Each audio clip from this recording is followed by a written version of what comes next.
if we really want to deep dive into some geek stuff, we can talk about, the money that's coming out of the U.S. being spent on foreign content, what's happened with since Squid Games came out and the Mm-hmm. subtitles, people figured out Americans could read, and what a true story. Yeah. 1, 2, 3. Thank you. I had to. I had to Right. participate. I couldn't help it. Tell camera who you are Hi, and a camera. little bit about yourself. Sure. Katie Patton Pryor, born and raised Alabama, been in Louisiana for a little over 20 years. Happy to serve as the Baton Rouge Film Commissioner for the past 8 years and the co-founder of Film USA since 2021. I had to think about that, but I got it. And I think an easy story to kick it off with is you said you lost a coin toss, and that's how you ended up. That's in how this? I wound up. Yeah, that's how I wound up here. I was at Ole Miss, so I'm from Alabama. Went to Ole Miss, finished at LSU, so the whole SEC hates me. I just covered all my bases. Parents went to Georgia, got them all covered. But my older sister and I were in school together, and she wanted to come to LSU, probably mostly to piss my father off. It was her favorite pastime, and I didn't want to. I wanted to stay at Ole Miss, and my parents like, well, you have 2 out-of-state kids, you got to stay together. So we tossed a coin, and I lost. So Louisiana we came. Yeah, and it was funny because we came to Louisiana, and my sister's like, oh, I'm going to live here for the rest of my life. I love it. And then I was like, oh, no, I'm going to move pretty quickly. I want to see the world and move around. And then 20 years later, I'm still here, and she lives on the beaches of Hilton Head. So it didn't go that way. Wow. Yeah. So, and like you said, #1 recruiting tool? Yeah, dating. Dating's the #1 recruiting tool of Louisiana. I mean, the food great, the music great, the people are great. But I met the boy, and that was 21 and a half years ago. Well, great. So, I mean, as film commissioner, I'm sure you have a million stories that you could tell, but the questions are... I have a million stories, most of which I can tell. Yeah. There you go. Well, tell us the alligator story. Okay, so the fun part of being in Louisiana, and now, I mean, I consider myself more from Louisiana than anywhere. I've been here so long. The questions you get, people have their preconceived notions of an area and what it's like or whatnot, but in Louisiana, everybody talks about alligators. So I'll give you like a small example is I had a production call, and they go, do we need to do alligator safety training for our crew? And I was like, no, you're at Celtic. I mean, they're not going to like come up and get you. You're They're on not, the stage. I know, you're fine. As long as you don't invite them. And so I get these questions a lot. And this one production was calling, they were being real cagey about who they were because it wound up being a major production. And they're like, well, we're worried about alligators. And I'm keeping my composure, but inside I'm like, oh, this again. Right. And I was like, you'll be fine. They're like, well, we're shooting in the bayou. And I'm like, oh, well, if you go to them, then yes, they are there. They will be there. Yes. That's where you find them. So in all honesty, yes, you will deal with that. But we have wranglers and whatnot. So for this particular show, which was a Marvel show, Captain Marvel, they were shooting in a bayou area. And the location manager, Ilt Jones, I think he's now retired. He's one of the best and sought after, giant Welsh man. He's fantastic. Thick accent, very regal. Did not enjoy the heat here.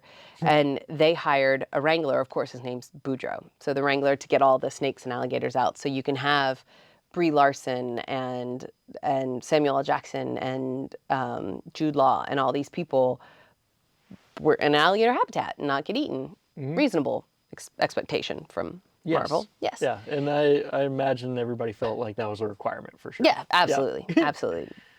And the contracts were very specific about not dying from those actors. And so they hire this guy, and he's very typical, like characteristic Louisiana, short Cajun dude named Boudreaux, right? Yeah. And he had 0 F's to give in this world. Right. And major professional, Welshman, been in the industry, sought after. He's Christopher Nolan's guy. Like, this is top of the line. Lots of F's to give, basically. Like, very, like, everything, every T is crossed, every I is dotted. So they hire him, and he's about this tall, and Boudreaux's about this tall.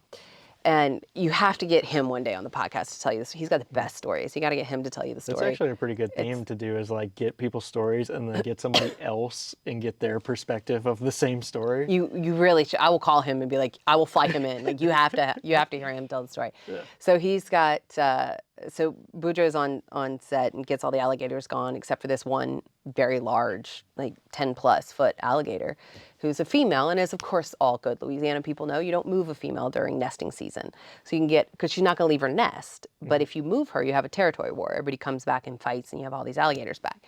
And so Boudreaux knows this. I guess he assumes it's common knowledge. Ilt does not know this. And so Ilt's like, Ilt goes, in his beautiful accent, he's like, I hired you to get rid of all the alligators. And Boudreaux's like leaning back on the truck. I got rid of all the alligators over the one. What, you want a territory war? You want to bring them back?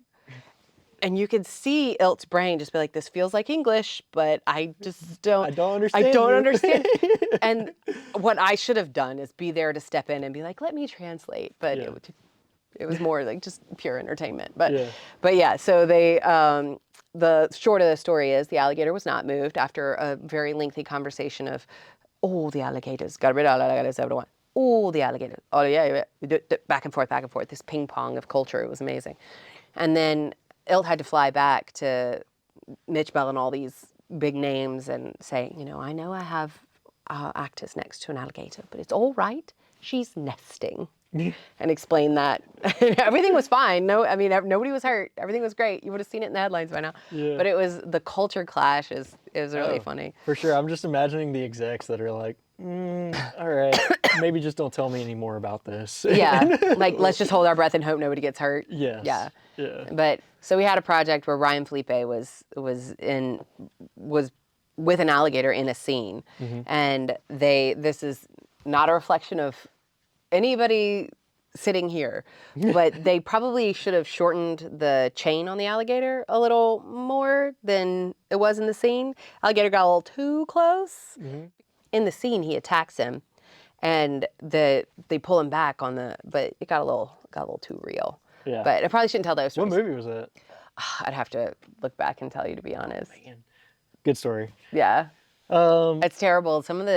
After 8 years, you would think I'd keep a much cleaner line, but a lot of the titles and actors have started to blend. I'm sure you have that issue. We have that issue all the time too. We forget we work on certain projects. People will be asking about like, well, what did you do at this time? And we'll end up having to pull up our own IMDb's and scroll through them and be like, oh yeah, we did do that movie, and then all of a sudden you remember what happened on it. But we've had years where we're working on dozens and dozens of projects. Oh yeah, no, I have 2 humans that I call my external hard drive. So Kyle, life partner, Nathan, work partner. And I'll look at Nathan and be like, what year did we do? Who was the actor? What was the? And it's great because he and I have a shorthand. And the other day we were at a conference and I was having a conversation in the corner. I was like, Nathan, cold movie. And he just immediately could tell me what I was, thinking and it was super helpful. People are like, wow, y'all have worked together a minute. That's great. So speaking of Louisiana. So I can't tell you the studio. It was a project that I believe you worked on, but there was a studio that we've been working with to get a project here, and I want to say it was like a 2-year lift. We've been trying to get it here, and they asked me to come out to LA for a meeting with the exec, and it's a good sign because meetings could have been an email or a phone call. Yeah. And so I went out there and I go to the studio, whatnot, meet with 2. Basically, she stands me up. Like, she can't meet with me. Okay. So, all right. And at the time, my brother lived in LA. So I go to my brother's apartment, and I really hope telling this story never comes back to bite me. But I go back to my brother's apartment. We're having lunch, and my phone rings, and it's this exec's assistant.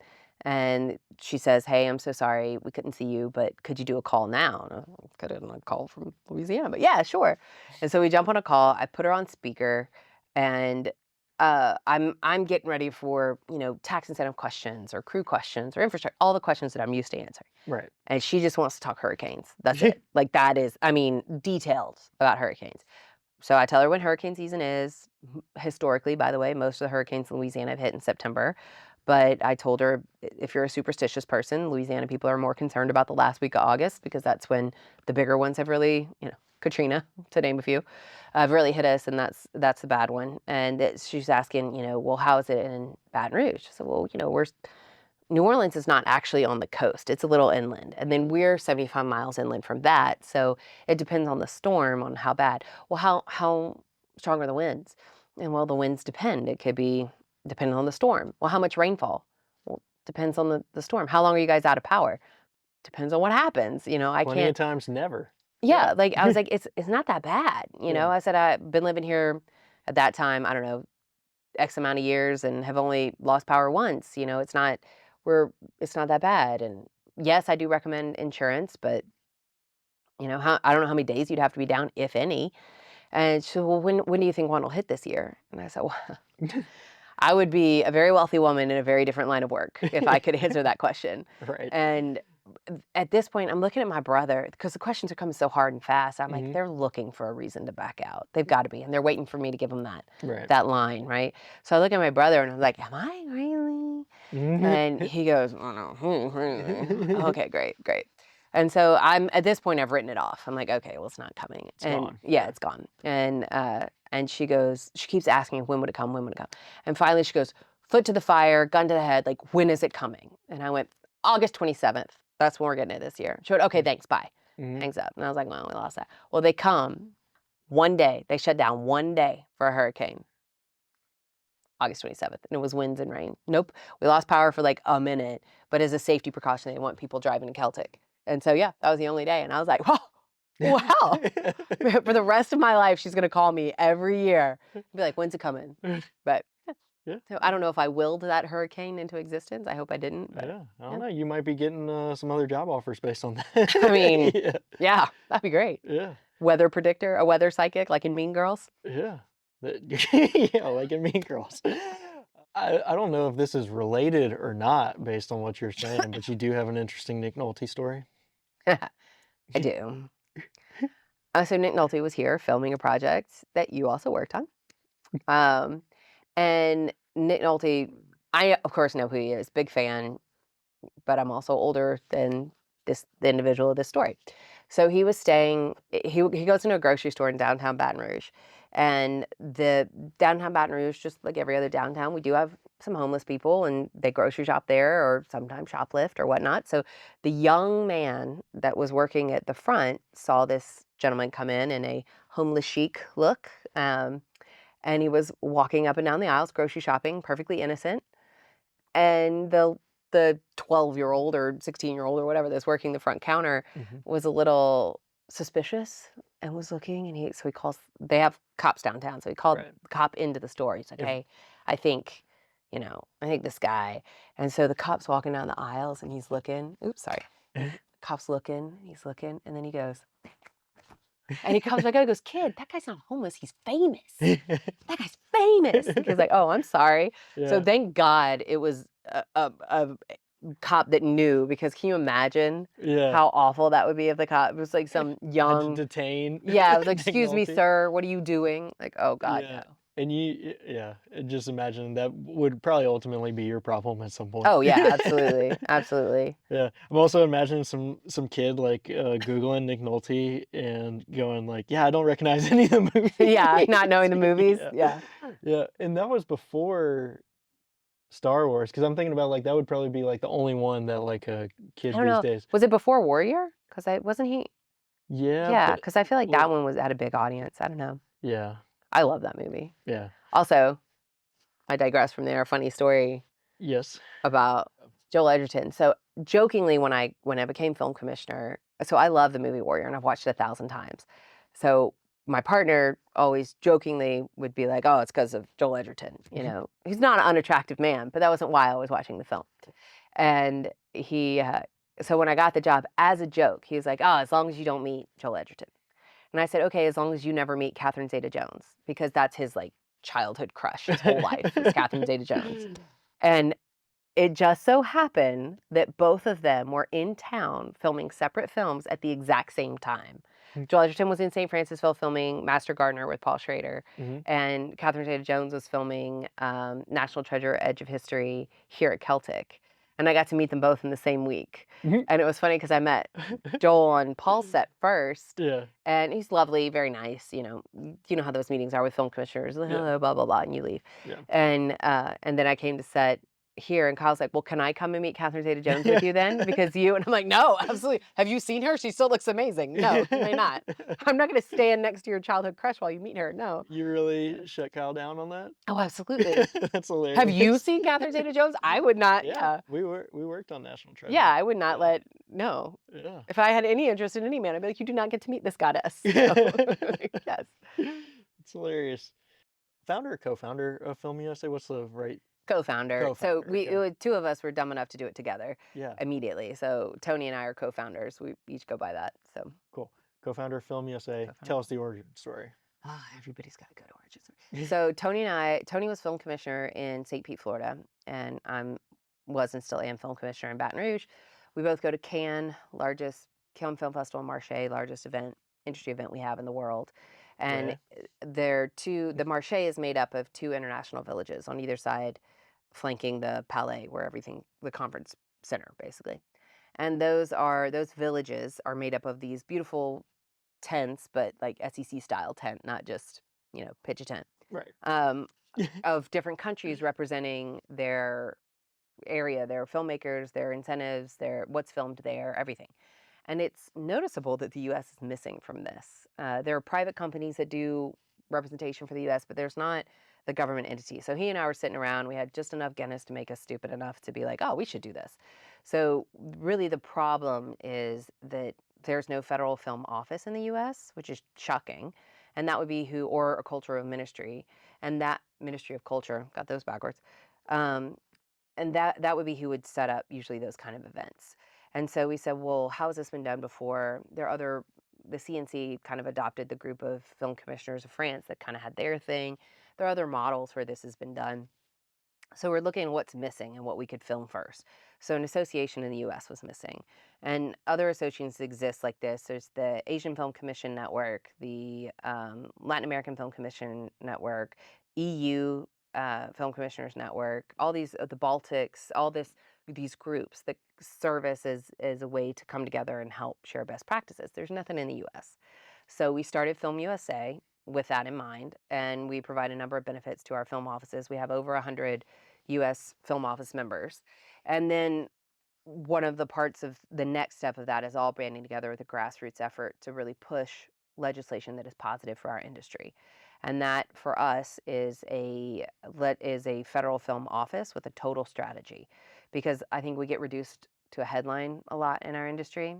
I think most people would be shocked to realize that we don't have a federal film office. So yes, and a lot of the conversations in with legislators, they're shocked to know that that's not a thing. So we realize there's no federal strategy. We get reduced often to the talk of an incentive. While an incentive is an important component, any film commissioner in the US will tell you, because we handle incentives and we also handle marketing our area, growing workforce development, promoting what's happening, connecting the community, all these things. Economic tracking, huge. All of that needs to be done on a national scale. So I wrote a white paper, 21 or 22. We worked with actually Senator Cassidy's office out of Louisiana to draft a staff drafted bill, the American Film and Television Act, to establish a federal film office. We didn't push that any further because we were in an election year, and so we wanted to see what happened. So the last election happens, current administration does their first 180 days. Trump announces 3 ambassadors to the industry and that he wants to see industry change. Out of nowhere, after years of the industry being like, hey, we need an incentive, everybody's talking about an incentive. Everybody, people who don't know the industry or whatnot. So it's a great opportunity to have that conversation. So then you have a large coalition form. All the groups come together, and those groups are the MPA, Motion Picture Association, of course, Film USA, IFTA, the Independent Film and Television Alliance, the the DGA, the PGA, Teamsters, IATSE, Producers United, CAP, all these groups come together, and we have these regular standing coalition calls to make sure that we're all lobbying for the same and advocating for the same direction.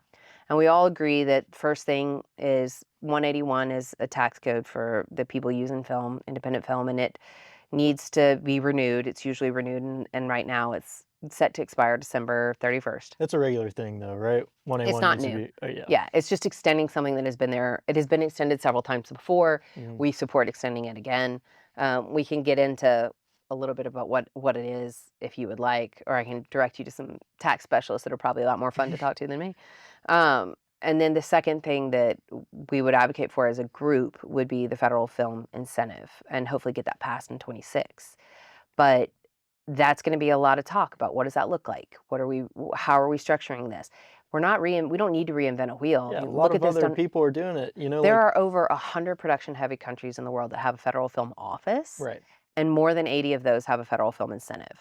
Yeah, I'm shocked when people like we deal with projects that go to Canada all the time, right? That's our neighbors, and people look at that and they're like, oh, well, it's actually a federal and a provincial credit, Right. and then you end up having to do a slightly different song and dance to get the credit completed over there. But like I feel like that's more common throughout the world than what we're doing, where it's only at a state level. 100%. 100%. And then also the fragments of having done at the state level, we all do our economic reporting, but it's not standardized. So even before we have a federal film office, Film USA is working on that. We're working with a consulting company to build a structure for economic reporting that we will get out to all our members. We're going to go ahead and start reporting that way in-house. And then maybe one day we have, whether or not we pass this as a standard, at least my organization can say, here are the numbers. Here's what we've been doing. That's awesome. Yeah, it's Yeah, just, there's a lot of it's work to be needed. done. Yeah. Have folks at the federal level started reaching out? Yes. Okay. There's an interest from the administration to solve the problem that is the mass exodus of the industry in the Yeah. U.S. And we could talk about the benefits of it if you wanted. I know I'm preaching to the choir here, but it's not just about one thing. Yes, there are jobs. Yes, it's an economic boom. There's a cultural value. There's a geopolitical value. There's so many reasons to support the giant economy that is film. And a lot of people try and chalk it up to, oh, arts and don't fund the arts, which I firmly disagree with in and of itself. Right. But it's amazing how much our industry, more than I think most, comes under fire for bizarre reasons on why we'd have to. And I see it on a local level. Yeah. We're always educating people on what it is we have here. And people, I think, because movies are so intimate and they're in your house and they're in your life, it's easy to see the finished product and be like, oh, well, it's all about the movie stars and it's all about the press. But you miss the hundreds of people and hundreds of thousands of hours of work that go in to make that happen. Right. And how many of those jobs are not celebrity jobs, Right. and the value. And I tell people all the time, and you can, if we really want to deep dive into some geek stuff, we can talk about, the money that's coming out of the U.S. being spent on foreign content, what's happened since Squid Games came out and the subtitles, people figured out Americans could read, and a true story. Yeah. And how much English speaking content is reduced. And people say all the time, oh, it's the petrodollar, it's Nixon. That's why we speak English all over the world. And I'm like, I really think it's Baywatch and Sesame Street. Like, that's why our export is a powerful cultural export. And sure. I teach this at LSU. Most of the world, sadly, does not have access to a quality education or unbiased information. Yeah. But they do have access to a screen. I got a very specific story about that one. Let's hear it. So, Serbian guy that I work with, he actually said the way him and his dad learned English. So he grew up in Canada. He grew up in French-speaking Canada, moved from Serbia when he was like 5 or 6. His parents were adults, didn't speak English. The way him and his dad learned English is they watched 80s action movies. Boom. And that's why I bet he has a great vocabulary. he has a 80s action movie vocabulary. That's amazing. He has a fantastic vocabulary. He speaks Serbian, he speaks English, and he speaks French because he grew up in French-speaking Canada. But when he speaks English, he sounds like an American, you know? And it's because of how he learned the language. And he's like, my dad's the same way. One of my favorite people on this planet is the film commissioner in Estonia. Yeah. And we met at a conference in 2018 or 2019 in Russia. And we were talking, and her English is perfect. I mean, her sarcasm, her play on words, I mean, gets context. Perfect. Yeah. So I was like, oh, where in the States did you live? She goes, oh, I've never been. What? I mean, just I was floored. And she said, after the fall, which is amazing to think about, David Hasselhoff on the wall and then her on her TV, it was Baywatch. That was her first foray into English. And I was like, man, that's insane. Yeah. That's crazy. But yeah, you think about the far reachings of that and the power of that. And I'm not saying that I think that English language content should dominate the world. Right. I think it is very, very, very important that this is a global economy. And here's the thing, it already is. So we can't be isolationists about it. Excuse me as I stumble over my words, but we have to participate globally. And while things might have been born here and we really started this industry, it's now everywhere. And there are film incentives and infrastructure and work training everywhere. It's never been easier to make a movie. Yeah, the barrier to entry, is gone. Take your phone out. Yeah. That's what for every single solitary class that I teach, my very first question, they all know it. Show of hands, who's working on something? And I shame them if it's not every single hand. Right. Because there's no reason not to now. Yeah. Yeah. Make it. Yeah. So you have some other can stories. You want to tell another can story? Do you want to tell your can card guy? Oh. You don't want to tell that one? Oh, no, I'll tell it. I'll tell it. So there's a filmmaker from Louisiana, not in our region, but he's from Louisiana. And because I'm in Cannes every year and people know me as the Louisiana girl, like Yeah, people want to vet people through me. for sure. And as a film commissioner, ethics rules and regulations, I do not recommend nor not recommend anybody. I can tell you who's there and what they've done or whatnot, but I'm not going to share personal opinions about anybody. This individual I don't know, so I couldn't share a personal opinion, but I feel like you should be able to deduce from this individual's go-to line where they stand, because apparently people call me every year and go, I met this guy and this is what he said, without fail. He comes up and he goes, what are your dreams?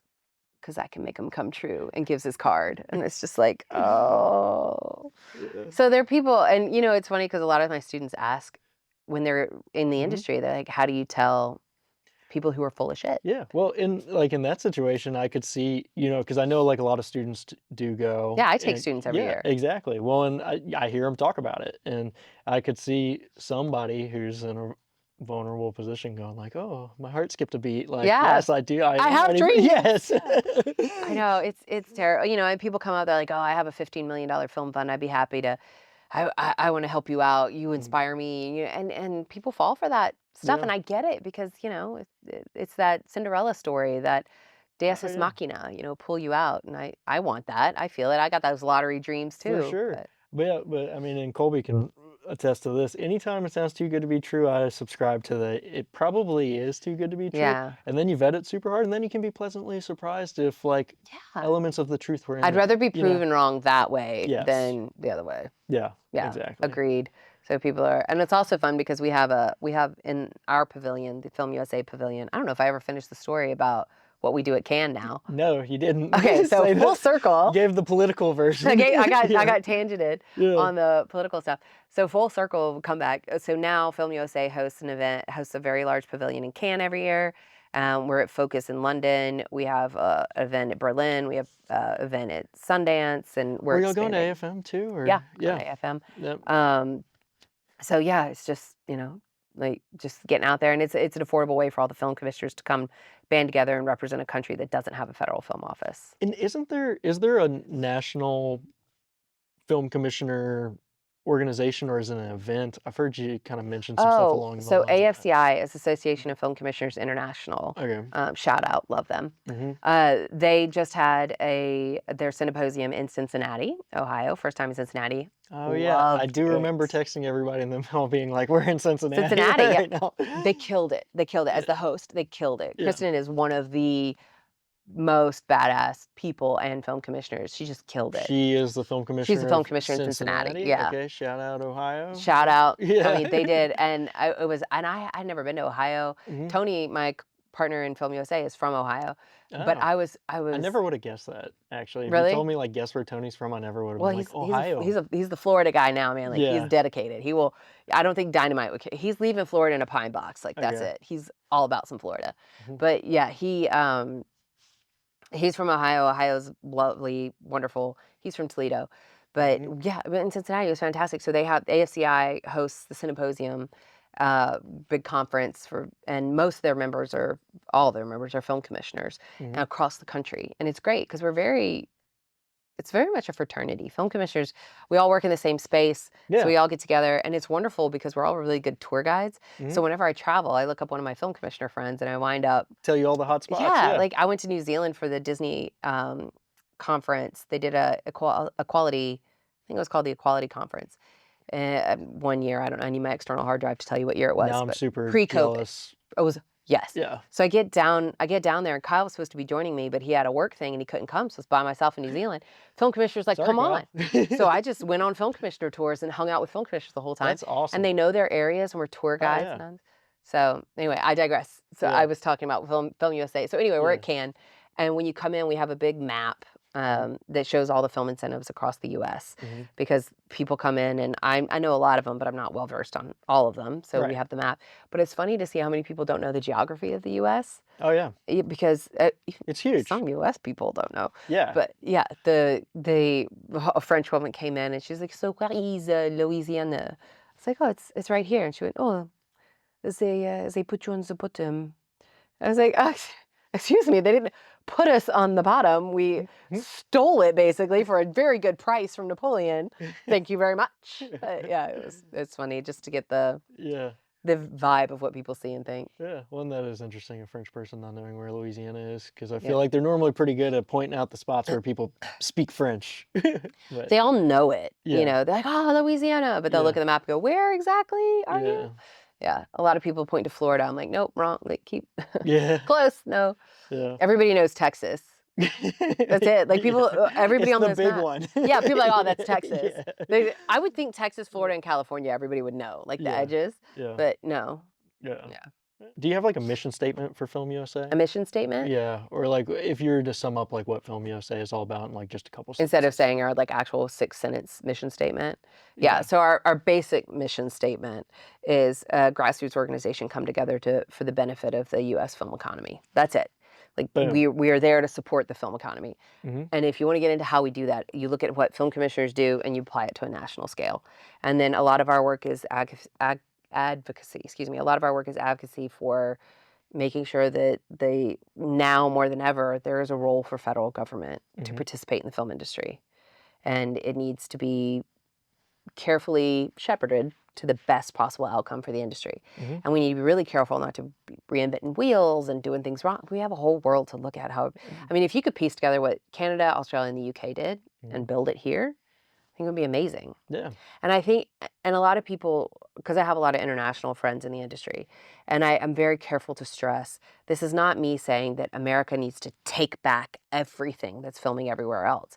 There's, it's not a pie. There's plenty for Blue everybody. ocean. Yes, Yes. we need to be able to participate competitively in this world. Yeah. You know, we've got things that are filming in Bulgaria. The JFK series Yeah. was filming. It's Bulgaria, isn't it? It's filming in Yeah. Bulgaria Well, and instead of the yeah, U.S. and all the yeah, there's so many examples of that.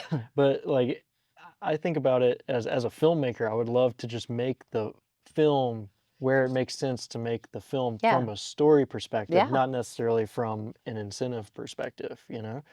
So, yeah, if people want to get involved with Film USA, what's the easiest way for them to get involved? Well, first and foremost, follow us on social media. I'm getting better. We're grassroots and we're growing and we're nonprofit, which I like to say negative profit. So it's we're all doing the best we can. So follow us on social media Mhm, and follow our website and reach out to us, participate when we have especially as if you're in the American industry, mhm. participate when we are doing our advocacy efforts, when we're doing reach outs, when we're doing, and when we do events at Cannes and things like You have a that. mailing Follow. list and stuff too? We do. We have a Okay. newsletter online and everything. We're currently redoing our website, so Who we do you should. want to reach out to you at Film USA? Like who's the go-to?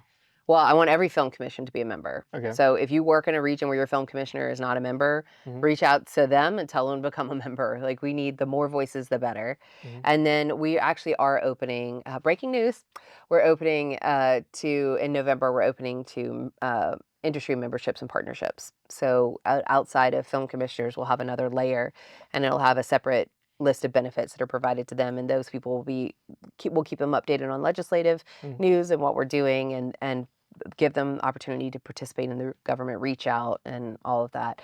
We're looking at doing like long-term growth. We want to do a DC summit once a year that is the mix of Yeah. the industry with government to educate everybody on what's going on, make sure Mhm. people are informed.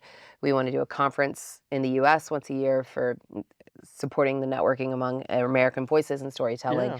We want to do webinars on educational development for filmmakers on how distribution's working and breaking technology and all those kind of things. We have worked with the Commerce Department to do Destinations USA, which is a virtual online meeting platform. We just hosted it where international groups can meet with American producers and groups. We're looking at co-production meetups. So, we can't do co-productions in the US because it's technically a treaty. Every Mhm. other major country does them. We want to work towards that. So right now we're just figuring out ways that we can kind of fill those gaps with before we have a federal film office that can officially execute on Yeah. that. So we're looking at creating a film fund. We're looking at doing partnerships with producers groups that can match people abroad to here and figure out how to do that. We have a lot of people that have just given their time and expertise in the tax and world and in the producing world. They're like, this is how you would make it work. Okay, Mhm. well, let's do a blueprint of that and get it out to people. Do you want like lawmakers and legislators and stuff like that trying to get involved with USA Yes. right now? Okay. Yeah. I mean, we reach out. So internally, we have just for Film USA members, commissioners, we have an internal congressional tracker. Hmm. So every office knows who their representatives are, and then they can communicate directly. Here's what's going on in my area. Here's what's going on in the federal scene. Because also, if you think about it, if film is this much on somebody's radar, Oh yeah. and you only have 2 seconds to make your senator or House rep aware and get him to be a subject matter expert. If we're all on the same page and everybody's getting the same, and also it's like touch points. Hey, just so you know, this is going through legislature. Hey, just so you know, this is what's happening. So if you want to be supportive and you want to know and keep people informed, because I think a lot more people are passionate about it. I mean, all the calls I've had with representation, they've been more passionate about it when they find out that there is no federal strategy. And when you look at the numbers, I mean, this is a 200 plus billion-dollar economy worldwide. And then you look at the numbers of how it's performing in the US and how that's changed. It's pretty alarming. Yeah. Yeah, and that's why you've got all this attention right now, but everybody's queued up. So it's like, okay, well, now let's talk about how we do this.